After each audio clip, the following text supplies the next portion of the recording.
Hello guys, আপনারা তো দেখতেই পাচ্ছেন 3 রকম শাক। আমি শাকের নাম জানি না। বাবা 3 রকম শাক এনেছে। মা তো পুরো রেগে বোম।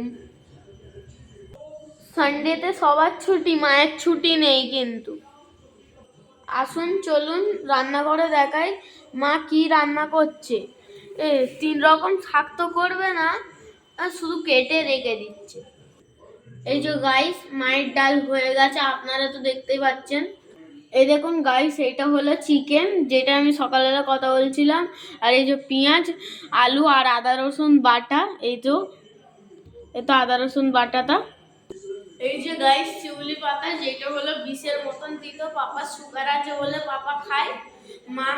মায়ের জন্য পাপা শাক এনেছে, পাপার জন্য মা এই শিউলি পাতা এনেছে। আপনারা তো দেখতেই পাচ্ছেন এই শিউলি পাতা রাখা এখানে। এইটা হলো বড়া করে। এই দেখুন গাইস, ব্যালকনির নিচে শিউলি গাছ, যেটা আমি উপর থেকে দেখাচ্ছি। রোজের মতন আজকেও কার্টুন দেখছি। এই দেখুন, আজকেও অগি অ্যান্ড জ্যাক দেখছি। অগি অ্যান্ড ককরোচেস। এটা হলো ঝপিলু আর এই ডগি। তো বাই গাইস।